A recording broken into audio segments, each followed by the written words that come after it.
Bienvenue pour ce nouveau live. Ce soir, un live court. Voilà, je voulais vous partager mon expérience de cette semaine. J'en ai pas parlé jusqu'à présent et donc je vais en parler aujourd'hui. J'ai fait un remplacement dans une école primaire. Et voilà, j'étais surveillante de cours de récréation le midi, pendant la pause de midi de 11 heures à 13h30. Voilà, quand les enfants vont à la cantine et qu'il y a plusieurs services. Donc il y a une partie des enfants qui vont jouer dehors pendant que l'autre partie est à la cantine et ensuite inversement. Donc voilà, c'était intéressant. Il a fait très froid. Il faisait très froid, il y avait 5 degrés, donc j'ai passé 2h30 dehors à surveiller, mais en fait, bah, ça fait du bien d'être dehors. Moi, j'aime bien être dehors, donc c'était cool avec les enfants. Donc voilà, cette expérience est bien. Alors c'est marrant parce que j'ai l'impression que chaque jour, il y a un petit peu, il y avait un thème. Le premier jour, il y avait beaucoup de chutes, donc voilà, beaucoup d'enfants qui chutaient, qui se faisaient mal, donc la poche de glace utilisée, voilà, plusieurs fois pendant la pause du midi. Et après, alors c'était quoi le dernier jour comme thème? Ah oui, non, le dernier jour, donc hier vendredi, c'était plus les disputes. C'était assez tendu. Il y avait assez de tension entre les élèves. Et en fait, c'est pas évident, hein. Je me suis rendu compte. Je me suis dit, ah, c'est quand même violent. Je me souvenais plus que c'était comme ça. Mais entre les enfants qui veulent pas jouer ensemble, qui vont exclure un des copains ou une des copines, et puis elle n'a pas le droit de jouer avec les autres. Et donc, bah voilà, on est face à des enfants qui pleurent parce que les amis veulent plus jouer avec. Et ouais, ça fait vraiment bizarre parce que je me retrouvais un peu démunie. J'avoue que je ne savais pas trop quoi dire. On essaye d'arranger la situation, mais là j'étais un peu prise par surprise. C'est vrai, je crois que je me souviens plus en fait. Quand moi-même j'étais enfant, comment c'était à l'école. C'est vrai que c'est quand même pas facile, hein, toutes ces histoires. Bon, après à l'âge adulte, on fait aussi beaucoup d'histoires dans je veux plus parler à telle et telle personne. Mais là, ouais, quand on est enfant, je trouve que il y a beaucoup, bah, c'est très émotionnel. Donc il y a vraiment les émotions, les enfants qui pleurent et il y a vraiment, ouais, donc oui, c'était intéressant comme expérience. Donc voilà, de faire un peu l'infirmière pour réparer les bobos et puis alors faire les lacets aussi. Donc les enfants en général ne savent pas faire leurs lacets. J'ai été surprise aussi parce que c'est une école primaire quand même, donc ils sont quand même déjà assez grands et donc j'ai dû faire au moins 5 ou 6 fois les lacets des élèves puisque à chaque fois je leur disais fais ton lacet. Ah ben non, je sais pas le faire. Je dis bon, ok. Donc je montrais comment on faisait ces lacets. Mais ouais, donc voilà, c'est le constat que j'ai fait. Il y a quelque chose à ce niveau-là. Donc si vous avez des enfants de cet âge-là, eh bien voilà, apprenez-leur encore et encore à faire les lacets parce que j'ai l'impression que c'est pas facile, c'est pas facile.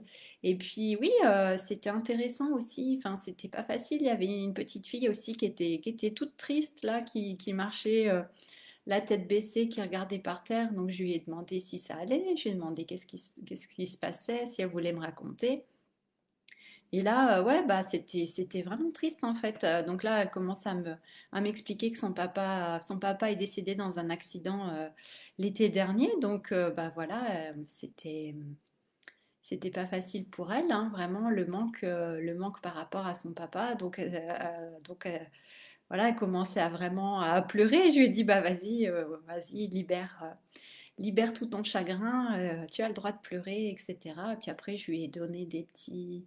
Moi, j'essayais voilà, de la conseiller. C'est vrai que quand on fait pour des adultes, voilà, c'est différent. Mais là, ouais, j'étais vraiment émue aussi. J'ai failli mettre à pleurer moi aussi. Donc, bon, ça l'aurait pas beaucoup aidé, mais donc voilà, ben, dans ces cas-là, voilà. Je lui ai fait un gros câlin et puis je lui ai donné quelques conseils pour qu'elle puisse quand même eh bien, parler à son papa, même s'il n'est plus là sous sa forme physique, mais que voilà, la connexion est toujours présente. Enfin, moi, c'est ce que je pense. Donc, euh, donc voilà, il y a d'autres moyens peut-être après de rester en contact et de communiquer. Donc voilà, je lui ai proposé de faire une lettre aussi, d'écrire ou simplement de parler à son papa. à voix haute ou comme ça quand elle rentrait à la maison qu'elle avait envie. Ou voilà, d'acheter une plante aussi, alors pas pour le cimetière, mais pour mettre dans le jardin et puis avoir voilà aussi un, ouais, ce lien aussi, et puis que ça lui fasse, que ce soit dédié à son papa, et puis qu'elle puisse bah, parler avec cette plante aussi, communiquer avec cette plante, et puis que ce soit une fleur qu'elle aime bien, par exemple, et puis qu'il lui fasse du bien aussi. Donc, ça remet de la vie aussi par rapport à ça, ça recrée un lien vivant. Donc voilà, mais sinon, c'était une belle expérience, j'ai trouvé, en fait. C'est marrant parce qu'avant, je me serais pas du tout sentie forcément à l'aise d'être au milieu de tant d'enfants dans la cour pendant qu'ils jouent, justement, quand ils courent partout, qu'ils jouent au foot, etc. Et puis finalement, non, j'ai trouvé vraiment ça chouette, ça m'a fait du bien. Et ouais, ils sont marrants, ils sont choux quand même. Donc voilà, c'était bien de cette expérience avec les enfants. Mais oui, ça m'a rappelé effectivement à quel point, effectivement, à cet âge-là, il peut y avoir des conflits. Et puis, c'est vrai que c'est très émotionnel, hein, tout de suite.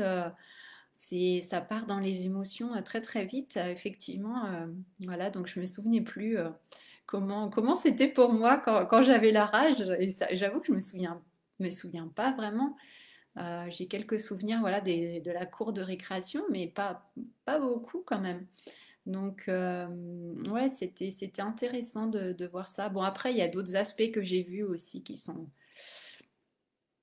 voilà, voilà, qui moi, c'est pas des choses qui me plaisent, voilà, dans comment on pourrait dire, l'éducation et le formatage, le conditionnement des enfants. Mais bon, ça, c'est un autre débat, c'est une autre discussion. Et puis d'ailleurs, c'est marrant parce que, enfin, ça fait bien le lien aussi avec l'archétype de l'enfant, comme je vous ai dit, qu'on a vu dans le cercle Wild and Wise de cette semaine. Donc, ça correspondait aussi à la semaine où j'intervenais dans une école. Donc, comme quoi, voilà, il n'y a pas de hasard, tout est lié.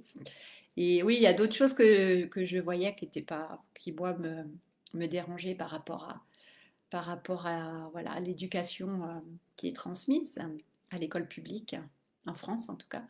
Mais bon, voilà, c'est un autre débat. Je ne vais pas ouvrir ce débat maintenant, ce soir. Donc voilà, c'était juste pour vous partager cette expérience et puis à quel point c'est vrai, c'est encore une fois, hein, c'est important. Je vous en ai déjà parlé, mais je vais le répéter là. C'est l'importance vraiment d'accompagner en fait ces enfants, d'accompagner les nouveaux enfants, ces nouvelles générations d'enfants qui ne sont pas effectivement calibrés comme nous énergétiquement, qui sont différents, qui sont de nouveaux enfants et qui viennent aussi pour faire de nouvelles choses sur cette terre, sur cette belle planète, qui viennent participer aussi, on peut dire effectivement, à la construction, à l'élaboration, la mise en place de ce nouveau monde. Donc c'est vraiment important en fait d'être présent pour eux, de les accompagner au mieux. Et effectivement, c'est toute j'allais dire, ouais, toute une responsabilité en fait de pouvoir les accompagner au mieux et vraiment les aider à être qui qui ils sont vraiment et leur permettre ça en fait. Et oui, ah oui, ce que je voulais dire quand même, ajouter, c'est de sortir de ce système de punition qui, moi, je trouve complètement inutile et même contre-productif. Et enfin, voilà, l'idée de faire comprendre autre chose, parce qu'après, quand on est adulte, on est toujours comme ça en train quand il se passe quelque chose, quand on est vexé ou quand on voit quelque chose qui n'est pas conforme à nos valeurs ou tout, il y a toujours cet aspect de vouloir après punir l'autre. Comme on a tellement bien appris dans l'enfance, quand on n'obéit pas, on est puni. Quand on ne fait pas ce qu'on nous demande, on est puni. Quand on n'a pas des bonnes notes, par exemple, on peut être puni. On va mettre un mot dans le carnet. Donc, ou vraiment des punitions, voilà, des punitions, aller au coin ou je ne sais quoi. Euh, et là, tous les jours, il y en a qui étaient punis à la cantine parce ils se comportaient pas comme il fallait. Donc, ils avaient punition, interdiction de ci, de ça. Et c'est vrai qu'on est encore beaucoup dans un système de punition, punition-récompense. Et je pense, voilà, bah ouais, ça c'est mon avis. Je pense pas que ce soit un système voilà, très bénéfique qui devrait être encouragé, mais je pense que c'est important de sortir vraiment de ce système de punition. Ouais, parce que ça crée vraiment ouais, des énergies qui sont vraiment pas belles en fait, c'est ça. Et puis après, il reste ce sentiment hein, de vouloir punir l'autre ou d'aller dénoncer aussi quand on voit quelque chose pour que l'autre soit puni. Vous voyez, en fait, tout ça, bah, c'est ce qu'on a vu dans notre enfance, hein. Donc, voilà, je trouve que c'est pas des belles, ouais, je vais dire, ce ne sont pas des belles énergies qui sont là. Donc, effectivement, pouvoir trouver un autre moyen de faire comprendre les choses. Et puis, ouais, il peut y avoir aussi beaucoup bah, ces sentiments, hein, ces émotions de honte et de culpabilité déjà qui s'installent, hein. Je voyais, il y a un élève qui, bah voilà, c'est des accidents, il joue et puis bah, il a cassé les lunettes de son copain. Et donc, il était tout, ben ouais, il était un peu sous le choc d'avoir causé cet accident, parce que bon, c'était pas la première fois apparemment. Et on sent vraiment bah, tout de suite la honte et la culpabilité qui s'installent, et ça, c'est super destructeur comme émotion, comme énergie. C'est vraiment des émotions qui sont, et des énergies qui sont très puissantes. Et puis voilà, quand ça s'installe dès notre jeunesse, dès notre enfance, ça peut vraiment créer beaucoup de dégâts en fait. Ça peut vraiment être destructeur. Et surtout quand voilà, c'est refoulé, quand ça reste à l'intérieur de nous comme ça, sans être évacué, ça peut vraiment être très nocif en fait. Et ça s'installe bah, effectivement très tôt, hein, très tôt dans l'enfance. On voit vraiment ces émotions qui se mettent en place. Là, je pouvais voir dans la cour de récréation quand ça s'active chez certains enfants et ouais c'est pas cool quoi, c'est pas cool du tout. Donc voilà, voir comment il y a ouais, d'autres solutions qui sont possibles, qui sont envisageables. Alors je dis pas que c'est simple, j'ai pas forcément la réponse non plus, mais l'idée c'est de pouvoir en tout cas pouvoir aussi évacuer ses émotions, évacuer ces énergies, que ça reste pas bloqué en fait, que ça reste pas dans le corps.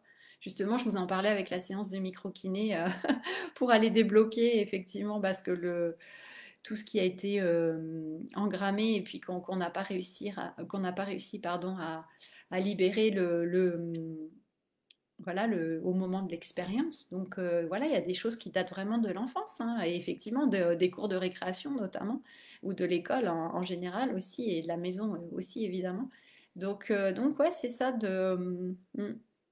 d'avoir l'œil aussi par rapport à ça. Et après, effectivement, bon, c'est important aussi de surveiller les enfants qui ne se mettent pas en danger non plus, puisque c'est vrai que quand ils jouent, des fois, bah, ils font pas, et c'est clair, ils font pas attention. Et puis, il y a des collisions, des chutes et plein de choses. Donc, c'est vraiment ça aussi, effectivement, de les protéger, qu'ils ne se mettent pas en danger. Mais après, voilà, quand on rentre dans tout ce qui est culpabilité, honte, choses comme ça, punition, là, c'est différent, quoi. C'est différent. Donc, voilà. Bref, je vais m'arrêter là pour aujourd'hui, pour ce soir, sur ce partage d'expérience. Voilà, après, bon, bah, voilà, c'est mon point de vue, hein. Voilà, c'est ma vision personnelle. Il y a, voilà, chacun voit les choses à sa manière et ressent les choses différemment, mais donc voilà, c'est ça. C'est ça que j'avais envie de partager par rapport à cette expérience. Mais en tout cas, voilà, c'était intéressant et puis j'ai bien aimé, moi, en fait, être avec les enfants comme ça dehors. C'était quand même sympa. Donc voilà, voilà.